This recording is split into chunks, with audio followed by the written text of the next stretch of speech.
नमस्कार, आप देख रहे हैं जेजेएन न्यूज। आपके साथ मैं हूं निधि बिष्ट। तो दिन भर की तमाम खबरों के बाद आइए रुक कर लेते हैं देश दुनिया की कुछ बड़ी खबरों की ओर।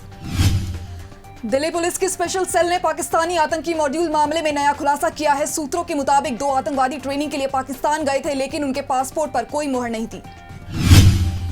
नैनीताल हाईकोर्ट ने दी 4 धाम यात्रा को इजाजत, कोरोना नियमों का सख्ती से पालन करने के निर्देश। उत्तर बंगाल में बच्चों पर अनजाने फीवर का कहर जारी है। यहां अब तक 4 बच्चों की मौत हो गई, वहीं 1100 से ज्यादा बच्चे बीमार हैं। परिवार की आंखों के सामने ही 3 मासूम बच्चों की चली गई जान, पानी में डूबने से हुई मौत। दरअसल तालाब में नहाते हुए बच्चे गहरे पानी की तरफ चले गए। किसी को भी तैरना नहीं आता था, जिस कारण गहराई में जाते ही बच्चे डूबने लगे और कुछ ही समय में बच्चों की डूबने से मौत हो गई।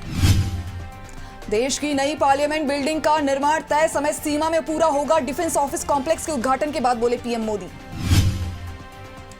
राहुल गांधी ने बुधवार को आरएसएस और बीजेपी पर निशाना साधते हुए कहा था कि ये लोग हिंदू नहीं हैं, ये सिर्फ हिंदू धर्म का इस्तेमाल करते हैं।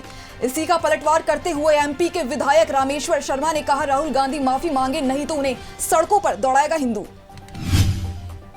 ग्रेटर नोएडा में मॉर्निंग वॉक पर निकली छात्रा का अपहरण, गुस्साए लोगों ने लगाया NH 91 पर जाम। दिल्ली में कोरोना वैक्सीन का 8 दिन का स्टॉक बचा, पिछले 24 घंटे में 57 नए मामले आए सामने।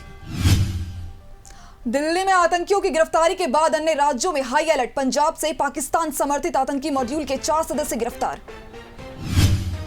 हैदराबाद में 6 साल की बच्ची से रेप के आरोपी का शव रेलवे ट्रैक पर मिला। तेलंगाना के मंत्री ने 2 दिन पहले ही कहा था एनकाउंटर में मार देंगे।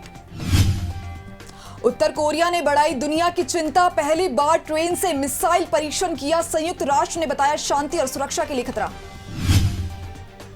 पूर्व IAS अधिकारी हर्ष मंदर के घर दफ्तर पर ईडी का छापा, मनी लॉन्ड्रिंग से जुड़ा है मामला।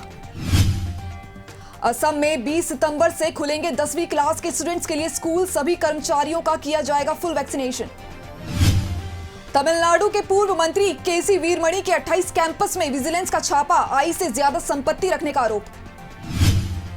पंजाब के जलालाबाद में बाइक में हुआ ब्लास्ट, शख्स के उड़ गए चिथड़े, 1 किलोमीटर तक सुनी गई धमाके की आवाज। भारत का न्यूजीलैंड दौरा टला, बिजी शेड्यूल के चलते न्यूजीलैंड क्रिकेटर बोर्ड ने अगले साल तक पोस्टपोन किया भारत का दौरा। अब 2022 के अंत तक खेली जाएगी वनडे सीरीज। एशियन चैंपियनशिप में कॉमनवेल्थ गेम्स की गोल्ड मेडलिस्ट मनिका बत्रा को टीम में नहीं मिली जगह, नेशनल कैंप में नहीं हुई थी शामिल। घर की दीवार पर दिखी सीलन की वजह से हुई ट्रोलिंग, तो ऋतिक रोशन ने दिया जवाब, कहा किराए का घर है, जल्द अपना घर ले रहा हूं। फिल्म इंडस्ट्री में कास्टिंग काउच पर बोली मल्लिका शेरावत, कहा मेल एक्टर सेक्सुअल फेवर के लिए करते थे अप्रोच, मना करने पर प्रोजेक्ट से निकाल देते थे। तो फिलहाल आज के इस बुलेटिन में बस इतना ही, लेकिन खबरों का दौर ऐसे ही जारी रहेगा। देखते रहिए जेजेएन न्यूज।